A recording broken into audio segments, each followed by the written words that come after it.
Hello everyone, स्वागत है आपका हमारे चैनल आंसर वर्ल्ड पर। आज का हमारा टॉपिक क्या होने वाला है, बायो के बारे में। आज हम जितनी भी टॉपिक है इम्पोर्टेंट टॉपिक हमने वो सारे कवर करने हैं आज। ये पूरे संक्षिप्त नोट्स होंगे और यहाँ से देखो मोस्ट इम्पोर्टेंट होंगे ये टॉपिक जो मैं आपको कराने वाली हूँ। देखो मैं आपको थोड़ा सा दिखा भी देती हूँ। जैसे ये रहा, यहाँ पर जितनी भी शाखाएं हैं वो देखेंगे, वायरस के बारे में पढ़ेंगे, इधर बैक्टीरिया वगैरह इनसे होने वाले रोग, पादप हार्मोन बहुत पूछे जाते हैं, ठीक है। और इधर ये विटामिन के बारे में आ गया, मतलब कंप्लीट छोटे छोटे टॉपिक बायोलॉजी के सब कुछ ही कवर कर दिया जो कि कॉम्पिटिटिव एग्जाम में आते हैं। किसी भी कॉम्पिटिटिव एग्जाम में ये सारे टॉपिक इम्पोर्टेंट है और आपको ना इतनी बायोलॉजी आनी ही चाहिए, इतना आपको पता होना ही चाहिए, नहीं तो फिर वही सब बेकार है। मतलब इतना तो खैर इंसान को पता होना चाहिए, नॉर्मल बंदे को भी, ठीक है। खैर, और ये तो हमको पता ही है हमारे एग्ज़ाम के लिए कितना ज़्यादा इम्पोर्टेंस रखता है। देखो जैसे अभी ARO में अभी आपने देखा था, यूपी PCS में कितना ज़्यादा पूछते हैं साइंस से।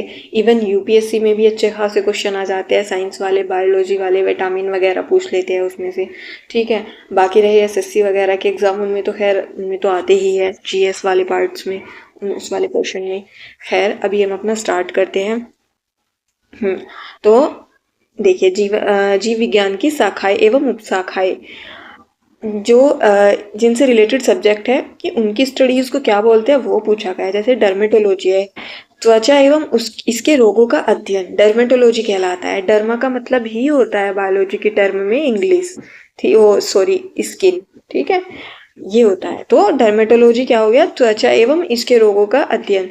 सर्पेंटोलॉजी देखो सर्पों का अध्ययन, सर्पेंटो का मतलब सर्प से थोड़ा सा पता चला है ना कि हाँ सांप से रिलेटेड है। फिर ऑर्निथोलॉजी पक्षियों का अध्ययन, एंटोमोलॉजी कीटों का अध्ययन, मिर्मिकोलॉजी चींटियों का अध्ययन। अच्छा, एक होता है मिमिक्री, मिमिक्री किसी की नकल उतारना, ये है मिर्मिकोलॉजी, इसमें कंफ्यूजन नहीं करना आपको, ठीक है। और इक्थियोलॉजी मत्स्य का संरचना और उसकी कार्य की उसकी स्टडीज करना होता है इक्थियोलॉजी, मतलब मछलियों की संरचना का अध्ययन करना। वायरोलॉजी विषाणुओं का अध्ययन होता है। पैथोलॉजी रोगों की प्रकृति, लक्षणों एवं कारकों का अध्ययन, जितने भी डिजीज होते हैं उनसे रिलेटेड जो स्टडीज होती है वो पैथोलॉजी हो गई। मायोलॉजी मनुष्य की पेशियों का अध्ययन हो गया। पैलियोबोटनी पादप जीवाश्मों का अध्ययन, मतलब जो प्लांट फॉसिल्स होते हैं उनका जो स्टडीज होती है पैलियोबोटनी। जूलॉजी विभिन्न प्रकार के जंतुओं का विस्तृत अध्ययन हो गया। इथोलॉजी क्या होता है कि जो मानव है हमारा और जंतु, सभी जंतुओं के व्यवहार का अध्ययन, ठीक है, कि उनका बिहेव कैसा है, होता है इथियोलॉजी। बायोनोमिक्स क्या होता है कि जो जीवधारी है और उनके जो एनवायरनमेंट है वो, उनमें जो वो इन्वायरमेंट में जैसा भी उनका बिहेवियर है, जैसा भी उनका रिलेशनशिप है, उसके स्टडीज का अध्ययन हो गया बायोनोमिक्स। ऑस्टियोलॉजी अस्थियों का, हड्डियों का अध्ययन। लिथोट्रिप्सी ये होता है, देखो जैसे गुर्दे वगैरह में पथरी हो जाती है तो उनका इलाज करना है ना। गुर्दे में पित्ताशय एवं मूत्राशय की थैलियों में स्थित पथरी को तोड़कर इलाज किया जाता है, तो वो होता है लिथोट्रिप्सी, ठीक है। पैडोलॉजी ये इंपॉर्टेंट है क्योंकि ये ज्यादातर एग्जाम में पूछ लेते हैं, इवन CUET जैसे एग्जाम में भी पूछ लेते हैं। मृदा के निर्माण, मृदा के प्रकार का अध्ययन। फिजियोलॉजी शरीर के विभिन्न भागों के कार्य तथा कार्य विधियों का अध्ययन। सेरोलॉजी क्या होता है, रुधिर सीरम का वैज्ञानिक अध्ययन। न्यूरोलॉजी मतलब माइंड में जो अपना तंत्रिका तंत्र रहता है उससे रिलेटेड। ट्रोफोलॉजी यानी कि पोषण विज्ञान। एंथ्रोपोलॉजी मानव जाति की संस्कृति विकास का, कल्चर का, जितना भी ह्यूमन बींग्स है उनके जो कल्चर डिफरेंसेस है उनको पढ़ना, वो सारी चीज़ें एंथ्रोपोलॉजी। UPSC में ऑप्शनल भी होता है, आपको पता ही होगा। एग्रोस्टोलॉजी घासों का अध्ययन हो गया। ओरोलॉजी पर्वतों का अध्ययन हो गया, ठीक। जीव विज्ञान से संबंधित शब्दावलियां, तो देखो इसमें फ्लोरिकल्चर, सजावट के लिए काम आने वाले पुष्पों का अध्ययन किसमें होता है, फ्लोरिकल्चर में होता है, ठीक है, ये आपको याद रखना है। सेरिकल्चर कच्चे रेशम के उत्पादन हेतु रेशम कीट, मतलब जिसमें रेशम पालन किया जाता है वो सेरिकल्चर हो गया। और इधर एपीकल्चर जो कि मधुमक्खिया पालन हो गया। शहद को हम जो है शहद को बनाने के लिए मधुमक्खियों का पालन करते हैं, तो एपीकल्चर हो गया। विटिकल्चर अंगूर की खेती। अच्छा, एक होता है वर्मी कल्चर, ठीक है, वर्मी का मतलब होता है केंचुए का पालन, लेकिन ये है विटिकल्चर, ठीक है। टिश्यू कल्चर क्या हो गया, ऊतकों का संवर्धन, कृत्रिम माध्यम से ऊतकों का संवर्धन। ये टिश्यू मतलब ऊतक ही होता है हिंदी में, ठीक है। हॉर्टिकल्चर जिसमें फल सब्जियां, उद्यान उत्पादकों का संवर्धन, मतलब सब चीजें आ जाती है इसमें हॉर्टिकल्चर में। सिल्वीकल्चर वन्य वृक्षों तथा उनके उत्पादों का संवर्धन। ओके, अब हम अब तक देखते हैं विषाणु के बारे में, वायरस के बारे में क्या होते हैं। बहुत छोटे होते हैं, हम इनको अपनी नग्न आंखों से नहीं देख सकते हैं, इलेक्ट्रॉन सूक्ष्मदर्शी से ये देखे जाते हैं। यूनिसेलुलर होते हैं और इनमें एक स्पेशल तरह का न्यूक्लियो प्रोटीन कण होता है, ठीक है, जो जीवित प्रपोसी के अंदर रहकर जनन करते हैं। जो ये वायरस होते हैं इनको जीवित प्रपोसी चाहिए, मतलब इनका जो होस्ट है वो बंदा जीवित होना चाहिए, फिर ये जनन करना शुरू कर देते हैं। और इसकी खोज 1892 में की थी, इवानोवस्की ने की थी। क्या हुआ था कि जब वो रिसर्च कर रहे थे तो तंबाकू की पत्ती में रोग लगा हुआ था, मोज़ेक रोग। फिर उन्होंने बताया कि ये जो रोग है ये वायरस की वजह से होता है, ठीक है। और इससे होने वाले रोग, अच्छा ये मोस्ट इम्पोर्टेंट है, इसको याद रखना आप। पौधों में कौन कौन से रोग होते हैं? तंबाकू में मोज़ेक रोग होता है, यहीं से वायरस का पता चला था। आलू में भी मोज़ेक रोग होता है, और बंकी टॉप ऑफ बनाना, केले की पत्तियों में। देखो कैसे याद रखोगे इसको। मंकी को क्या पसंद होता है? बनाना। मंकी को पसंद क्या होता है? बनाना पसंद होता है, तो ये क्या है? मंकी टॉप ऑफ बनाना। समझ आ गया? बंकी मंकी एक जैसे से लग रहे हैं। विषाणुओं द्वारा मनुष्य में होने वाले रोग, ये भी मोस्ट इंपोर्टेंट, 3 स्टार लगा लो। चेचक, पीत ज्वर जो कि अर्बो वायरस से होता है, पोलियो निस्पंदी वायरस से होता है, खसरा मरबोली वायरस से होता है, गलसुआ मम्प्स वायरस से होता है, रेबीज हाइड्रोफोबिया, जो मतलब इसमें रेबीज में क्या होता है कि जो बंदा फिर पानी से डरने लगता है। हाइड्रोफोबिया, फोबिया मतलब डर, और हाइड्रो मतलब जल, ठीक है, तो उसको हाइड्रोफोबिया हो जाता है, पानी को देख के पागल हो जाता है वो। मस्तिष्क शोध, हर्पीज वायरस से होता है, और हर्पीज वायरस से होता है। इन्फ्लुएंजा ऑर्थोमिक्सो वायरस से, ट्रेकोमा डेंगू ज्वर, और एड्स HIV वायरस से, ठीक है। अब देखते हैं कवक। कवक क्या होता है? कवक जो है हरित लवक रहित, संवहन उतक रहित थैलोफाइटा है। पर्णहरित विहीन होने के कारण कवक अपना भोजन स्वयं नहीं बनाते हैं, ठीक है। इनमें जो भोजन होता है वो किसके फॉर्म में स्टोर रहता है? ग्लाइकोजन के फॉर्म में स्टोर रहता है। और इनकी कोशिका भित्ति किसकी बनी होती है? काइटिन की। ये क्वेश्चन पूछा जाता है कि जो कवक की सेल वॉल होती है वो किसकी बनी होती है, तो वो काइटिन की बनी होती है, ठीक है। अब कवक से जो रोग होते हैं जंतुओं में और जो पौधों में, वो भी देखेंगे। देखो ये इधर एस्परजिलोसिस जो कि फेफड़ों का रोग है, जंतुओं में होता है। दाद मेनिंजाइटिस जो कि माइंड से रिलेटेड है, और ये क्वेश्चन जो है PYQ उसमें आया है UPSC में। हेप्टाजोमोसिस, ओनिकोमाइकोसिस दमा, गंजापन और खाज, ठीक है, ये जंतुओं में होते हैं। पौधों वाले देख लेते हैं आप।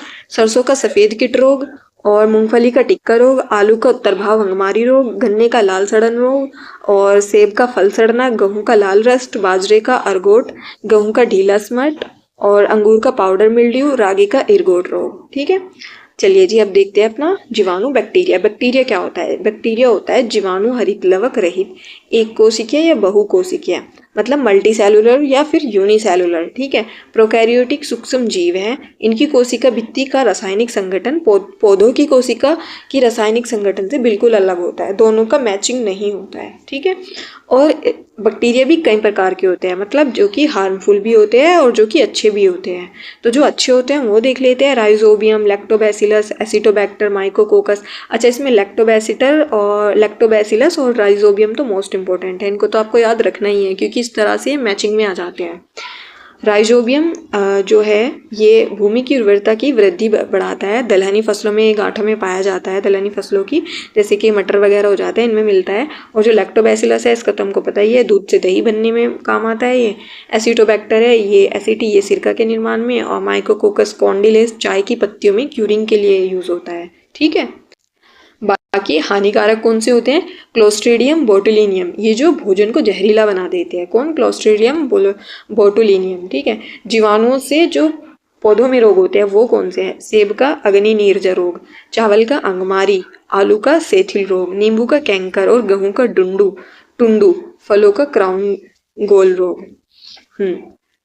और जो पशुओं में होते हैं बैक्टीरिया से रोग वो कौन से है? भेड़ में एंथ्रेक्स रोग होता है एक, जो कि बैक्टीरिया से होता है। जानवरों में काला पैर रोग होता है। अब देख लेते हैं मानव वाला, ये इंपॉर्टेंट है, मानव वाला याद रखना, 3 स्टार लगा रही हूँ इस पे। जो जिस पे मैं 3 स्टार लगाते जाऊंगी मान लेना कि मोस्ट, हालांकि ये सारा ही इंपॉर्टेंट है, यहाँ से आपको कुछ छोड़ना ही नहीं है, एक भी पॉइंट। बस मैं इसलिए कह रही हूँ कि आप इनको थोड़ा और स्पेसिफिक ध्यान देना, ठीक है। जीवाणु क्लस्ट्रीडियम टेटेनी, इससे टेटेनस होता है, ठीक है। होमिस्पर्टुसिस से काली खांसी होती है, और ये काली खांसी वाला आरओ में PYQ आ चुका है। माइकोबैक्टीरियम ट्यूबरकुलोसिस तपेदिक से, विब्रियो कलेरी, हैजा, Corynebacterium diphtheriae, Bacillus pestis plague होता है, Diplococcus pneumoniae, Salmonella typhi typhoid, Mycobacterium leprae कोड़ या कुष्ठ। अच्छा, लेप्री लेप्रोसी होता है कोड़, ठीक है, कोड़ चूना जैसे बोल देते हैं ना उसको, कोड़ चूरा है, लेप्रोसी हो गई तो वो कोड़ हो गया। माइक्रोबैक्टीरियम लेप्रोसी से होता है। साइनोबैक्टीरिया के बारे में देख लेते हैं। नील हरित शैवाल भी बोलते हैं इनको। नील हरित शैवाल भी एक प्रकार का बैक्टीरिया ही है, इन्हें साइनोबैक्टीरिया के नाम से भी जानते हैं। और ये पृथ्वी की सफलतम जीवधारियों का समूह माना जाता है। जो रेड सी है उसका जो रेड कलर है वो ट्राइकोडेस्थियम एरिथ्रियम नामक साइनोबैक्टीरिया के कारण दिखाई देता है, ठीक है।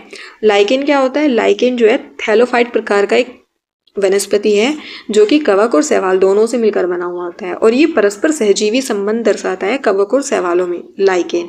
और लाइकेन ही एयर पोल्यूशन का इंडिकेटर होता है। जहाँ पर प्रदूषित वायु होगी वहाँ पर लाइकेन नहीं जमेंगे, ठीक है, नहीं उगेंगे। पेड़ों की छाल पर उगने वाले लाइकेन को तो हम कोर्टिकोल्स कह देते हैं, लेकिन जब वो चट्टानों पर उगेंगे तो उनको क्या बोलेंगे? सेक्सिकोल्स बोलेंगे, ठीक है। अब देख लेते हैं एक बीजपत्री कुल और उनके पौधे, ठीक है। जैसे ग्रैमिनी फैमिली है, इसके कौन कौन से पौधे आते हैं? लिलिएसी फैमिली में कौन से आते हैं? पॉल्मी में कौन से आते हैं? म्यूजिएसी में कौन से आते हैं? एक बीजपत्री मोनोकोट मतलब, ठीक है। ग्रैमिनी में आते हैं गेहूं, मक्का, चावल, गन्ना, बाजरा, ज्वार, जौ, जई, ठीक। लिलिएसी प्याज, लहसुन, सतावर। म्यूजेसी में केला आता है, याद रखना। पाल्मी में नारियल, सुपारी, ताड़ और खजूर आते हैं, ठीक है। अब द्विबीजपत्री के देख लेते हैं कुछ। कुकुरबिटेसी है फैमिली, और इसके अंदर आता है तरबूज, खरबूजा, कद्दू, परवल। अच्छा, ये तरबूज खरबूजा जायद फसल होती है, आपको पता होगा। मेटेसी अमरूद, यूकेलिप्टिस जो कि इन्वायरमेंट के लिए सबसे ज़्यादा हानिकारक पौधा है, जामुन, मेहंदी, ठीक है, मेटेसी में आते हैं। रोजेसी में सेब आ जाएगा, गुलाब, नाशपाती और रसभरी आ जाएगी। अम्बलीफेरा में लौंग, सौंफ, गाजर, धनिया, जीरा, ठीक है। सोलेनेसी में आलू, बैंगन, टमाटर, लाल मिर्च, धतूरा, तंबाकू। और कंपोजिटी में गुलदाउदा आ जाएगा, और गुलदाउदी भी बोलते हैं जिसको, गुलदावरी भी बोलते हैं। सूरजमुखी, सलाद, जीनिया और गेंदा। और इधर रुटेसी में नींबू, संतरा और मौसमी, मतलब ये तीनों के तीनों ही खट्टे फल है तो ये रुटेसी में आएंगे, ठीक है। और कुसीफेरी, मूली, सलजम, सरसों, फूल गोभी। मालवेसी में कपास आता है, भिंडी और गुड़हल, ये मालवेसी फैमिली में आते हैं, हाँ जी। और ये इम्पोर्टेंट है, ये वाला टॉपिक इम्पोर्टेंट है, मोस्ट ये पादप हार्मोन पूछ लेते हैं। पौधों की जैविक क्रियाओं के बीच समन्वय स्थापित करने वाले रासायनिक पदार्थ को पादप हार्मोन या फाइटो हार्मोन कहते हैं। अच्छा, फाइटो का मतलब होता है बोटनी की टर्म में प्लांट, पेड़, ठीक है, तो फाइटो हार्मोन बोलते हैं इनको। पादप हार्मोन ऑक्सिन होता है अपना, एक एब्सिसिक एसिड होता है, वृद्धिरोधी होता है ये, और जिब्रेलिन होता है, जटिल कार्बनिक यौगिक, साइटोकाइनिन होता है, क्षारीय प्रकृति का, और जो ये है फ्लोरोजिन्स होता है, ये फूल खिलाने वाला हार्मोन होता है। एथिलीन गैसीय रूप में पाया जाता है, ठीक है। इसके बाद है कुछ फैक्ट है, ये भी देख लेते हैं यहाँ से अपना सारा कुछ। पौधों में वाष्पोत्सर्जन की दर को गेनोम पोटोमीटर से मापा जाता है, ठीक है। नींबू का जो लिटिल लीफ रोग होता है वो कॉपर की कमी से होता है। मटर में मार्श रोग मिलता है, वो मैग्नीज की वजह से मिलता है। धान का खीरा रोग जिंक की वजह से होता है। फूल गोभी में कोई विप्टल रोग नामक एक होता है जो कि मोलिबिडिनम की वजह से होता है, कमी की वजह से होता है। पत्तियों में हरिमहीनता रोग कैल्शियम की वजह से, मैग्नीशियम की और मोलिबिडिनम की वजह से हो जाता है। जो नींबू का डाईबैक रोग है वो कॉपर की कमी से होता है। आम का लिटिल लीफ रोग जिंक यानी कि जस्ते की वजह से होता है। चुकंदर में हट रोग होता है लेकिन बोरोन की वजह से, और आलू में भी हट रोग होता है, ब्लैक हट रोग होता है, लेकिन वो ऑक्सीजन की कमी की वजह से होता है, ठीक है। आंवले में निक्रोसिस रोग होता है बोरोन की वजह से। सलजम में वाटरकोट रोग होता है मैग्नीज की कमी से। चलिए जी, अब देख लेते हैं अपना वर्गीकी। थोड़ा यहाँ से जूलॉजी वाला पोर्शन देखने को मिल जाता है, ठीक है। तो वर्गीकी क्या दे रखी है इसकी डेफिनेशन? जीव विज्ञान की वह शाखा जिसके अंदर जीव जंतु को उनकी सामान्यता और उनकी असामान्यताओं के आधार पर छोटे बड़े समूहों में बांटा जाता है, उसे वर्गीकी कहते हैं, ठीक है। तो प्रोटोजोआ, संघ प्रोटोजोआ जो है फाइलम, इस संघ के अंदर उतक या अंग नहीं मिलते, आपको टिश्यू नहीं मिलेंगे, ऑर्गन्स नहीं मिलेंगे इस संघ के अंदर। इनका शरीर जो है नग्न या पॉलिकल द्वारा ढका होता है। इस संघ के अंदर अमीबा आएगा, एंटामीबा स्टोलिटिका, एंटामीबा कोलाई, ये अमीबा की ही प्रजाति है। प्लाज्मोडियम आएगा, यूग्लिना आएगा। एग्जाम्पल कौन कौन से याद रखने हैं? प्लाज्मोडियम, यूग्लिना, अमीबा, प्रोटोजोआ संघ के मेंबर है, ठीक है। पोरीफेरा, जिनके अंदर ऐसे छेद मिलते हैं, ठीक है, उनको पोर्स रहते हैं तो वो आते हैं पोरीफेरा के अंदर, और ये समुद्र में मिलते हैं ज्यादातर। और ये बहुकोशिकीय जलीय जंतु होते हैं, साधारणतः चट्टान या किसी ठोस पदार्थ पर लगे हुए रहते हैं। इनकी आकृति अनियमित, बेलनाकार, अंडाकार, शाखानुमा हो सकती है और इनमें भी टिश्यू नहीं मिलते हैं। और इनके अंदर साइकन आ जाएगा, हाइनोलेमा, यूस्पेंजिया स्पंज आ जाएगा, यूप्लेक्टेल आ जाएगा। स्पंज याद रखना आप, इसका एग्जाम्पल पोरीफेरा का। ऑर्थोपोडा में क्या आएगा? इस संघ के जंतु जल, थल व वायु तीनों जगह पर पाए जाते हैं ऑर्थोपोडा के। ठीक है, इसके अंदर क्या? मक्खी, केकड़ा, मकड़िया, किलनी, बिच्छू, तिलचट्टा, झींगा, रेशम का कीड़ा। अच्छा, रेशम का कीड़ा और मकड़िया जो है इंसेक्ट वाले पोर्शन में नहीं आते, ये किस में आएंगे? ऑर्थोपोडा वाले इसमें आ रहे हैं, क्योंकि मकड़िया, ये मैंने कहीं PYQ पढ़ा था कि मकड़ी जो है इंसेक्ट नहीं है, कुछ ऐसा था वो, तो आप ये देख लेना। ठीक है, निम्फोन आदि आते हैं। संघ मोलस्क, इस संघ के अधिकांश जीव समुद्री होते हैं, लेकिन कुछ स्वच्छ जल में एवं स्थल पर भी पाए जाते हैं। अच्छा, मोलस्क जो है इसके अंदर बहुत ही ना, जैसे कि उनकी बॉडी बहुत ही चिकनी हो जाती है। ठीक है, वो अपने तरल पदार्थ ऐसा रिलीज करते हैं अपनी बॉडी से, अपने दुश्मन से बचने के लिए, कि वो उससे बच जाए। जैसे कि स्नेल देखी है ना आपने, कि कितनी ज़्यादा ऐसी चिपचिपी सी, देख के भी बड़ा अजीब सा हो जाता है, वैसी सी होती है। जैसे ऑक्टोपस देखी है आपने, कभी शॉर्ट देखी हो, इतनी बड़ी ऑक्टोपस छोटे से गड्ढे में को ऐसे निकल जाती है ना, पता भी नहीं चलता है। ठीक है, तो मोलस्क का मतलब जो चिकने चिकने से हो जाते हैं जानवर, वो वाले। इसके अंदर Nautilus, octopus, Doris, Dentalium, chiton, Pila, Helix, Sepia आदि जीव आते हैं। इकाइनोडर्मेटा में अंदर ये भी समुद्र में मिलेंगे, जैसे इसमें तारा मछली मिल जाएगी, ब्रिटल स्टार, समुद्री अर्चिन, समुद्री खीरा, कुकुमेरिया, थायोन आदि पाए जाते हैं। कोर्डेटा संघ में कौन कौन से आएंगे? शार्क, टॉर्पेडो, रोहू, कतला, सिंगी, मांगुर, गरई, एनाबस आदि आते हैं। और शार्क को डॉगफिश या टॉर्पेडो को इलेक्ट्रिक रे के नाम से जानते हैं। उभयचर वर्ग में क्या होता है कि इसमें मेंढक, सैलेमेंडर और प्रोटोसिस, सायरेन आदि आते हैं।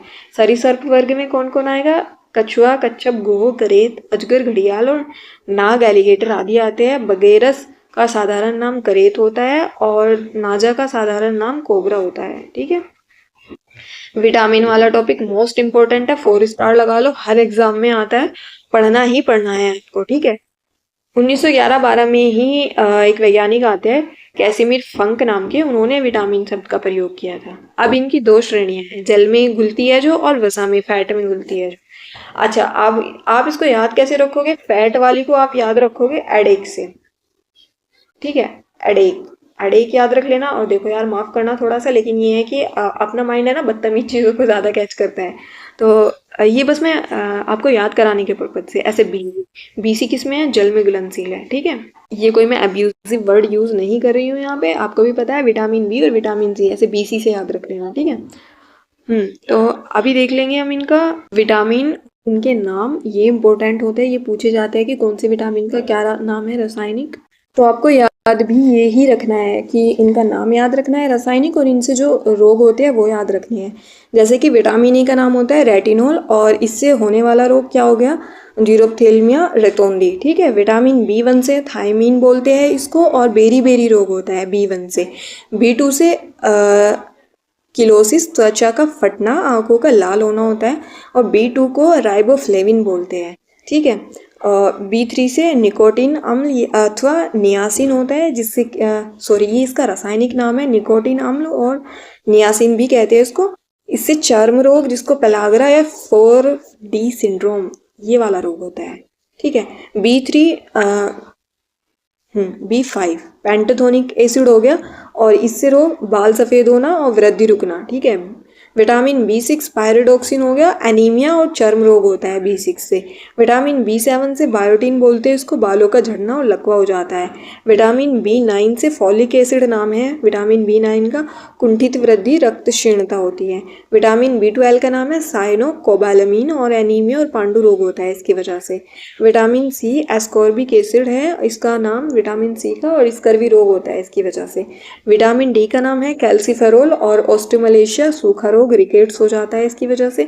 विटामिन E का नाम होता है टोकोफेरोल, जिसकी वजह से जननांग और पेशियां कमजोर, जनन क्षमता की कमी हो जाती है। विटामिन K से सबको पता है रक्त का थक्का नहीं जमता है, और विटामिन K का नाम होता है नेप्थोक्विनोन। ठीक है, अब देख लेते हैं डाइजेस्टिव सिस्टम, पाचन तंत्र। पाचन तंत्र क्या होता है? रासायनिक क्रियाएं हमारी बॉडी के अंदर चलती रहती है और एंजाइम रहते हैं, तो उनकी सहायता से जो हमारा भोज्य पदार्थ होता है जो हम खाते हैं वो छोटे छोटे टुकड़ों में टूट जाता है, उसी को हम पाचन बोलेंगे। ठीक है, अब इन्होंने इसका देखो पाचन का इन्होंने पूरा स्ट्रक्चर दिखा रखा है, पूरी ग्रंथियां वगैरह दिखा रखी हैं, उनके काम क्या क्या होते हैं, प्रमुख एंजाइम सब देखेंगे। ये इंपॉर्टेंट है, यहाँ से पूछी जाती है। देखो आहार नाल देखते हैं। आहार नाल कैसे कहाँ से शुरू होती है? मुख गुहा से। मुख गुहा में लार मिलती है, टाइलिन एंजाइम मिलता है अपनी लार में, लारिया एंजाइम भी बोलते हैं, या ग्रास नली, ये भोजन को अमाशय तक ले जाता है। अमाशय में हाइड्रोक्लोरिक एसिड मिलता है, प्रोटीन का पाचन होता है, पेप्सिन एंजाइम भी यही मिलता है।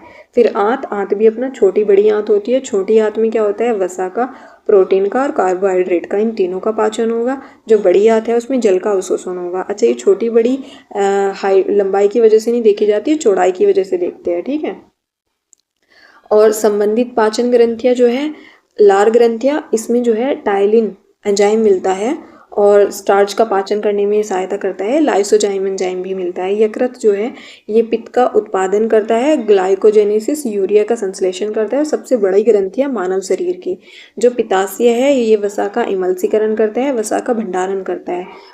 पित्त में जो है पीएच मान इसका 7.7 होता है, ये याद रखना आप लोग। क्षारीय प्रकृति का होता है। लिपिड्स का पाचन एवं अवशोषण में सहायता करता है। अग्नाशय जो होता है, अग्नाशय रस का संश्लेषण करता है। इंसुलिन, ग्लूकागोन, सोमेस्टेटिन नामक हार्मोन का स्राव करता है। ठीक है, प्रमुख एंजाइम देख लेते हैं इसमें। जैसे सुक्रोज दे रखा है तो सुक्रोज को ग्लूकोज एवं फ्रक्टोज में परिवर्तित करता है। टाइलिन जो है स्टार्च को पचाता है। माल्टेज जो है माल्टेज को ग्लूकोज शर्करा में परिवर्तित कर देता है। लाइपेज अम्लशीकृत वसाओं को ग्लिसरीन एवं फैटी एसिड में चेंज कर देता है। लैक्टेज लैक्टोज को ग्लूकोज व गैलेक्टोज में परिवर्तित कर देता है। इरिप्सिन यह शेष प्रोटीन एवं पेप्टोज को एमिनो एसिड में चेंज कर देता है।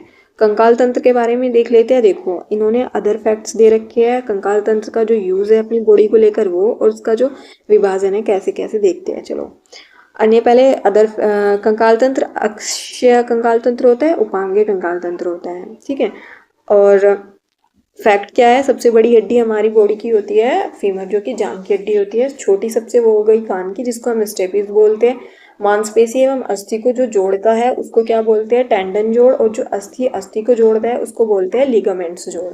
ये याद रखना आप लोग। ठीक है, कार्य क्या है? कंकाल तंत्र का शरीर को अपने को निश्चित शेप आकार देता है, पेशियों को जुड़ने का आधार प्रदान करता है, और जो आरबीसी है उनका निर्माण होता है, शरीर के कोमल अंगों की सुरक्षा करता है।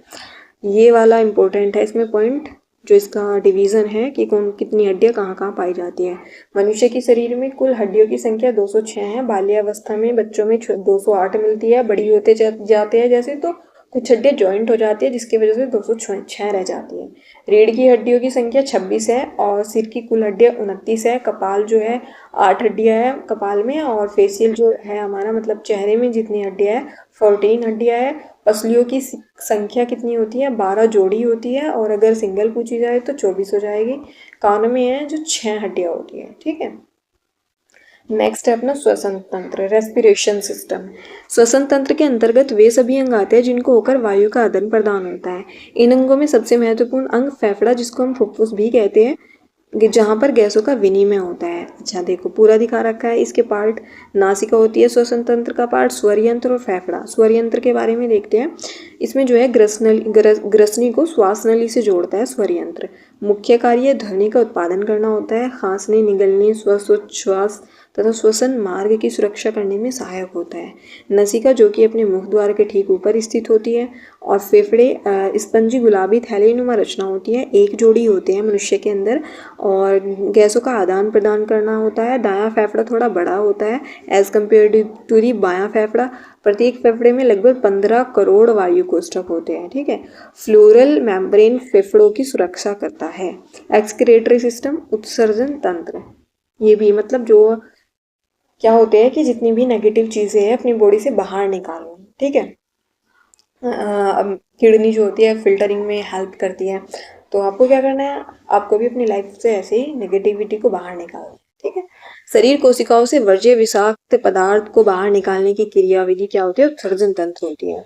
और इसका जो देखो यकृत, त्वचा, फेफड़े, वृक्क, आंत, इनके थ्रू हमारा उत्सर्जन होता है बॉडी से। और आंत जो है अपने भोजन को शरीर से बाहर निकालती है, और यकृत जो है इससे क्या होता है, आवश्यकता से अधिक अमीनो एसिड और रुधिर की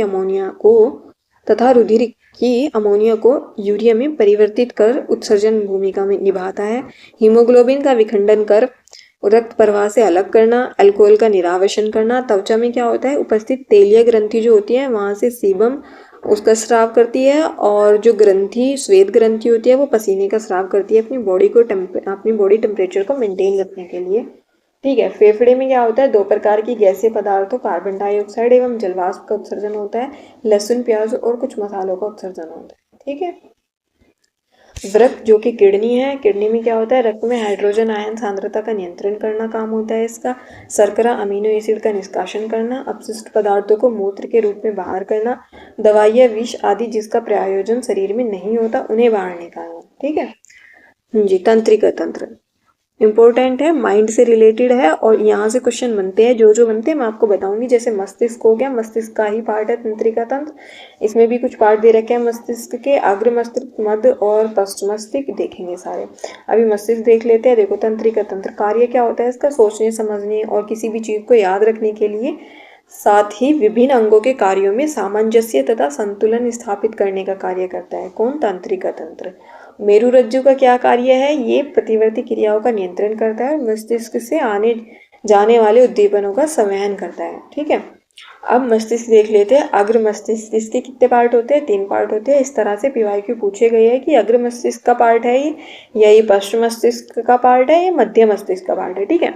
तो अग्र मस्तिष्क में 3 होते हैं, सेरिब्रम जिसको हम प्री मस्तिष्क भी बोलते हैं, और ये इसका कार्य क्या होता है, अंतर संवेदी सहभागिता, याद रखना, जो हमारी मेमोरीनेस है उसको, संपर्क आदि के लिए उत्तरदायी होता है। हाइपोथैलेमस में भूख, प्यास, प्यार, घृणा, प्रतिपत्ति तथा ताप को नियंत्रित करता है।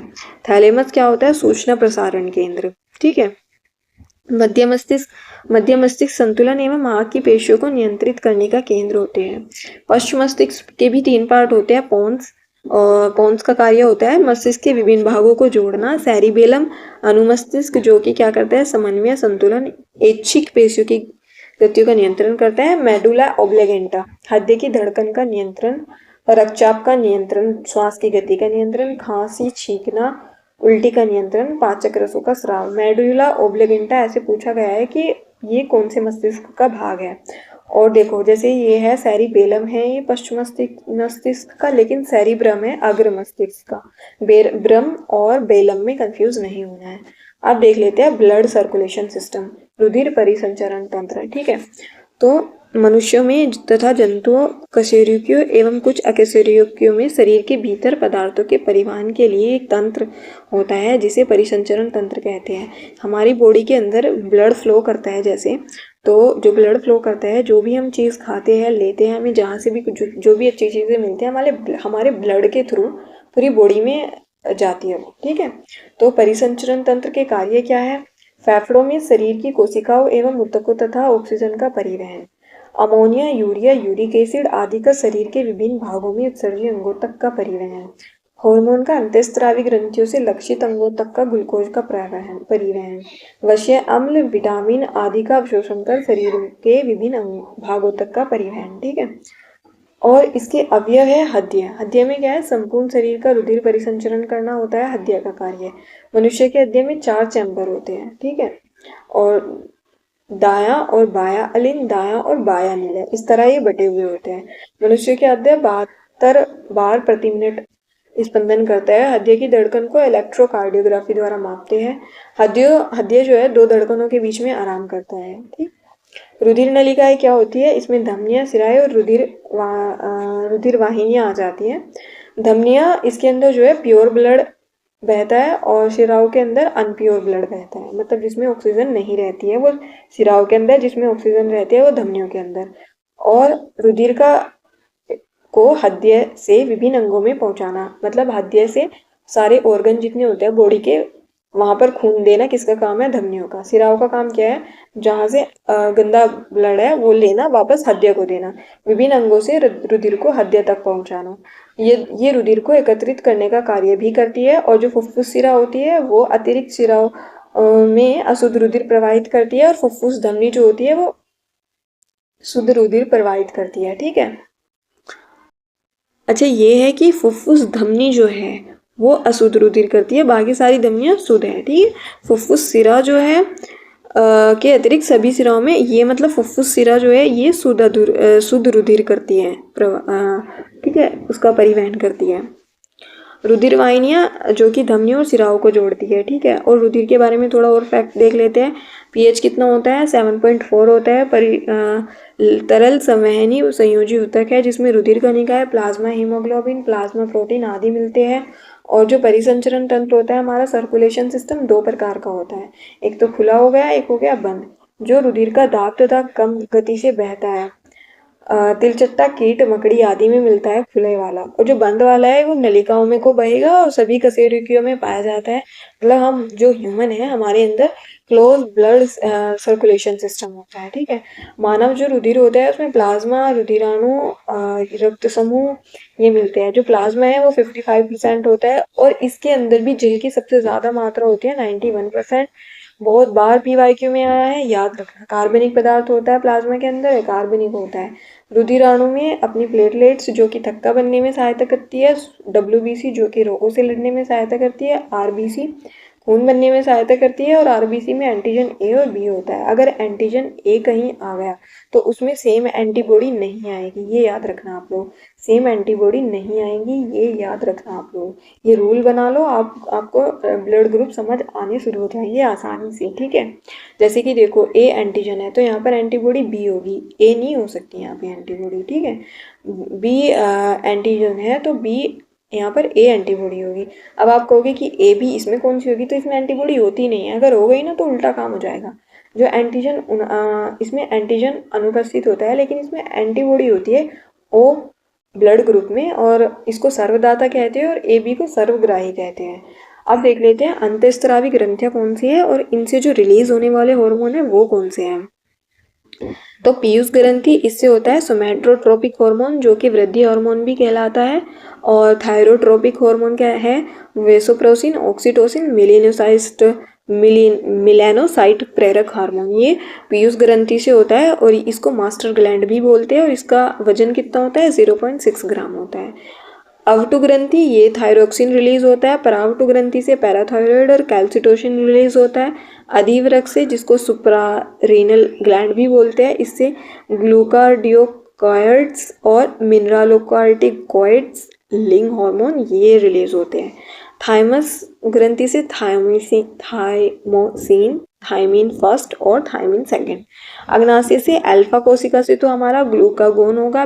लैंगरहैंस की बीटा कोशिकाओं से इंसुलिन होता है। डेल्टा कोशिका से सोमैटोस्टेटिन होता है। एफ कोशिका से अग्नाशय पॉलीपेप्टाइड होता है। अंडाशय एस्ट्रोजन महिला में, प्रोजेस्टेरोन महिला में, और गर्भ का निर्धारण करने में जो कि हेल्प करता है, प्रोजेस्टेरोन। और एक और होता है, उसको बोलते हैं रिलैक्सिन, महिला में ही होता है। वृषण में टेस्टोस्टेरोन जो कि पुरुषों का है। एड्रेनालिन मेड्यूला, ये जो है एड्रेनालिन, लड़ो एवं उड़ो हार्मोन भी बोलते हैं इसको। ठीक है। चिकित्सा से संबंधित आविष्कार, जो आविष्कार हुए थे बायोलॉजी में, उनके आविष्कारकर्ता के नाम दे रखे, देख लेते हैं।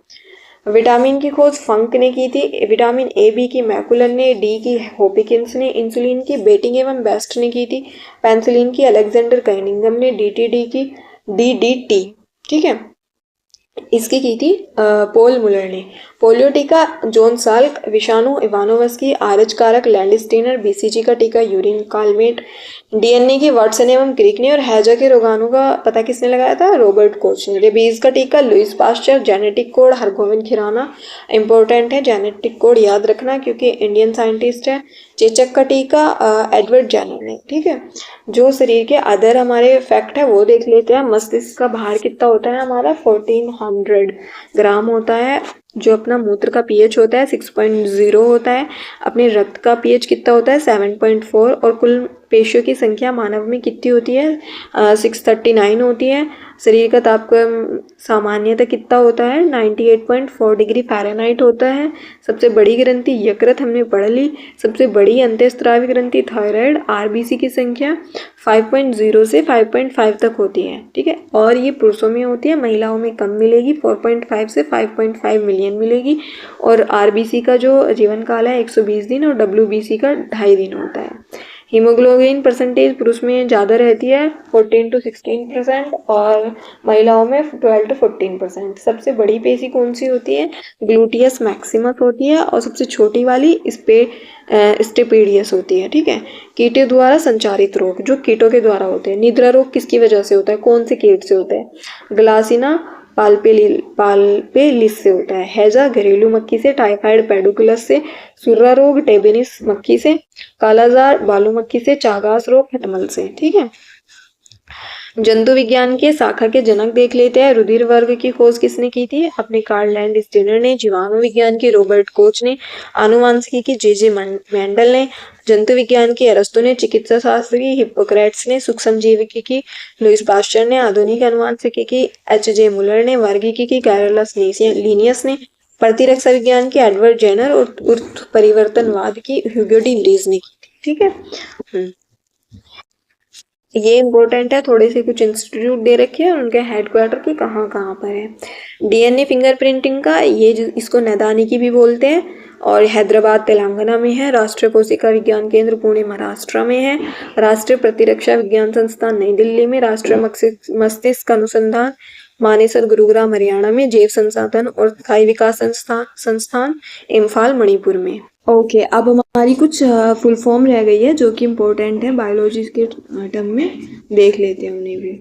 EEG इसका मतलब होता है इलेक्ट्रोएन्सीफेलोग्राफी, जो कि मस्तिष्क के अंदर हमारी त्वचा में उत्पन्न विद्युत गतिविधियों का अभिलेखन प्रक्रिया है।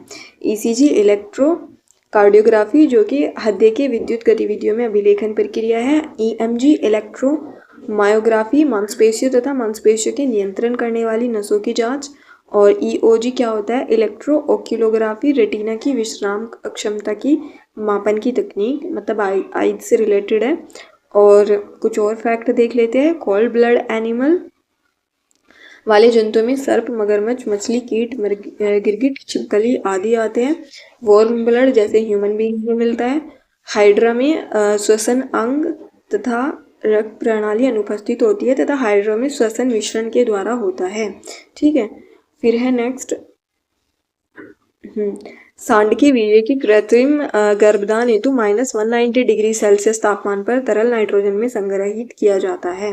लैक्टोबैसिलस का जो उपयोग होता है वो दही बनाने में, राइजोबियम नाइट्रोजन स्थिरीकरण में, यीस्ट अल्कोहल उत्पादन में तथा एस्परजिलस साइट्रिक एसिड बनाने में किया जाता है। जो साइट्रिक एसिड होता है खट्टे फलों में जैसे कि नींबू, संतरा, और ब्यूटेरिक एसिड मक्खन में पाया जाता है। वृक्ष की आयु में मौजूद जो वलय रहते हैं उनको गिनकर हम ये पता लगा सकते हैं कि जो पेड़ है वो कितना पुराना है, कितना एज हो चुकी है। ऑडियोग्राम कान से संबंधित है। मेमोग्राम वक्ष से संबंधित है। कार्डियोग्राफ हृदय की गति को अभियंत्रित करने वाला उपकरण है।